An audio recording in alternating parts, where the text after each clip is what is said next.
नमस्कार मंडळी, निसर्ग ॲग्रो फार्मच्या एका नवीन व्हिडिओमध्ये तुम्हाला सर्वांचे स्वागत आहे. मित्रांनो मंडळी, तुम्ही तर चॅनलवरती नवीन असाल तर चॅनलला सबस्क्राईब करा व व्हिडिओ आवडल्यास व्हिडिओला लाईक आणि शेअर करा.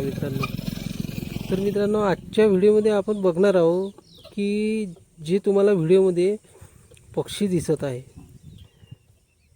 त्या पक्ष्यांची जी क्वालिटी दिसत आहे, तर मित्रांनो असे निरोगी व सुदृढ पक्षी तयार करण्यासाठी कशा प्रकारचे आपले नियोजन असावे व मित्रांनो या पक्ष्यामध्ये येणारे विविध आजार जेव्हा आपल्या समोर येतात तेव्हा मित्रांनो होणारा गोंधळ आणि ज्या काही समस्या आहेत त्याचं निराकरण मित्रांनो आजच्या व्हिडिओमध्ये आपण करणार आहोत. तर मित्रांनो व्हिडिओ हा शेवटपर्यंत बघा. तर मित्रांनो पिल्लाचे जेव्हा आपण संगोपन करत असतो त्यावेळेस मित्रांनो भरपूर अशा चुका होत असतात कुक्कुटपालक बांधवांकडून. तर मित्रांनो जेव्हा आपण कोंबडीच्या खाली अंडी ठेवतो त्यावेळेस मित्रांनो योग्य प्रकारे अंडी सॅनिटाईज करून कोंबडीखाली आपण ठेवावी. त्यामध्ये लिंबाचा पाला अशा बाबीचा मित्रांनो आपण उपयोग करावा, जेणेकरून मित्रांनो त्यामध्ये पिसवा अशा प्रकारचे काही उपद्रवी कीटक होणार नाही.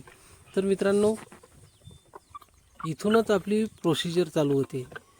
तर मित्रांनो जेव्हा आपण कोंबडी बसवतो त्यावेळेस मित्रांनो योग्य व चांगल्या प्रकारची पिल्लं आपण कशी तयार करावी याकडे मित्रांनो आपलं लक्ष असावे. तर इथून मित्रांनो आपली जी नियोजनाची सुरुवात होते. तर मित्रांनो पक्षी 21 दिवसानंतर निघाल्यानंतर पिल्लं तेव्हापासून मित्रांनो आपण त्याचे संगोपन शिकल्या पाहिजे.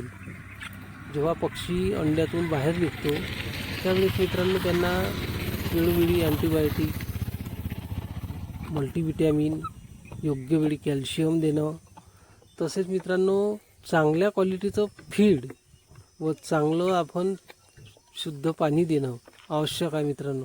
तेव्हाच पिल्लं मित्रांनो मरत नाही व चांगल्या क्वालिटीची तयार होत असतात. तर मित्रांनो काही लोकांचे इथेच जे आहे नियोजन ते चुकते मित्रांनो, व भरपूर असे कुक्कुटपालक बांधव आहे व त्यांची पिल्लं जास्त मरतात. तर मित्रांनो अशी मरवणूक थांबवण्यासाठी ह्या पहिल्या स्टेजमध्येच आपण योग्य प्रकारे नियोजन करून पिल्लाचे संगोपन शिकावे.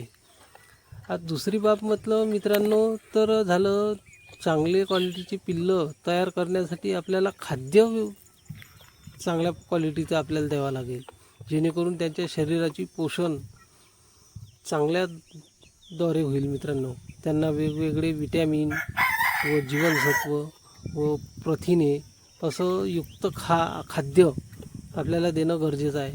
कारण मित्रांनो खाद्याद्वारे त्यांची वजन वाढ व चांगल्या प्रकारची क्वालिटी तयार होत असते. आणि नंबर 3 मित्रांनो आपल्याला जर कोंबडी पालन चांगलं व्यवस्थितरित्या ठेवायचं असेल तर मित्रांनो त्यांच्या शेडची व शेडच्या आजूबाजूची जागा ही रोगमुक्त व निर्जंतुक ठेवावं लागेल. त्यासाठी मित्रांनो आपल्याला योग्य ते मात्रेमध्ये औषध घेऊन आपल्याला आठवड्यातून निदान एक वेळा आपल्याला शेडच्या अवतीभोवती व शेडमध्ये फवारणीद्वारे शेड निर्जंतुकीकरण करून शेड हे रोगमुक्त ठेवावे लागेल. तेव्हाच मित्रांनो पक्षी हे निरोगी असतात.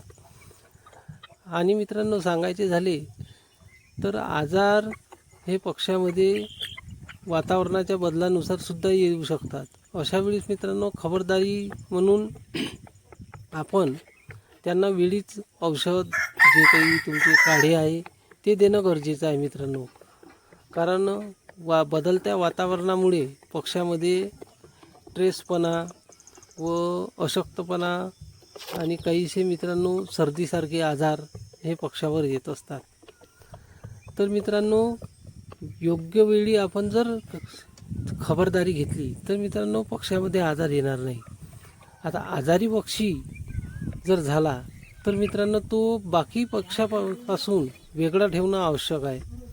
त्यांना निदान मित्रांनो 3-4 दिवस आपल्याला तिथेच औषध पाणी द्यावे लागेल, जेणेकरून त्या पक्ष्याचा आजार हा दुसऱ्या पक्ष्यामध्ये व इतर पक्ष्यामध्ये पसरणार नाही. कारण मित्रांनो, एकदा रोग आला की मित्रांनो तो संसर्गजन्य रोगासारखा पूर्ण पक्ष्यामध्ये शिरकाव करतो. तर मित्रांनो, अशा आजारापासून पक्ष्याचे बचाव करणे हे गरजेचे असते. तर पक्षी आजारी झाल्यानंतर त्यांचे लक्षणे ओळखून वेळीच उपचार करणे आवश्यक असते. बऱ्याचशा लोकांचा गोंधळ होत असतो अशा वेळेला की पक्ष्याच्या लक्षणावरून आजार ओळखणे हे कठीण होत असते. तर मित्रांनो, काही असे कुक्कुटपालनामध्ये आजार आहेत की त्यांची जी लक्षणे आहे मित्रांनो ती एकसारखी असतात. जसे की CRD, कोरायजा अशा याच्यामध्ये मित्रांनो तुम्हाला पक्षी शिंकणे, मान झटकणे, सुस्त बसणे अशी लक्षणे मित्रांनो CRD व कोरायजामध्ये सारखीच असते. तर मित्रांनो, वेळीच योग्य उपचार पक्ष्यावरती केला नाही तर मित्रांनो होणारे नुकसान हे कोणीही टाळू शकत नाही. कारण मित्रांनो, याच्यामध्ये एकदा आजार आला की सर्व पक्षी हा मोठ्या प्रमाणावर नुकसान होऊ शकतो मित्रांनो. तर त्यासाठी मित्रांनो आपल्याला आजार कसा आहे, कोणत्या प्रकारचा आहे आणि लक्षणे काय आहे यानुसार मित्रांनो आपल्याला औषधांचा वापर करणं आवश्यक आहे मित्रांनो कुक्कुटपालनामध्ये. तसेच वेळोवेळी खाद्याची भांडी, पाण्याची भांडी स्वच्छ करणे, शेड निर्जंतुकीकरण करणे आवश्यक असते मित्रांनो. व पिल्लाचे संगोपन करण्याशी आपल्याला आले पाहिजे. कारण मित्रांनो, वेळोवेळी जसजसे पिल्लं आपली ही मोठी होत जातात तसतसे मित्रांनो त्याच्या खाद्याची व पाण्याची भूक ही वाढत असते. अशावेळी मित्रांनो त्यांना दिवसातून 3दा खाद्य देणे व खाद्य कुठेही कमी पडू देणे नाही अशी आपले नियोजन असावे मित्रांनो. तर मित्रांनो, आपल्या कुक्कुटपालनामध्ये आपण अशाच प्रकारचे नियोजन करतो जे की कोंबडीच्या खालून पिल्लं निघाले त्या वेळेपासून तर मित्रांनो पक्षी हा मोठा होईपर्यंत आपण नियोजनाकडे जास्तीत जास्त भर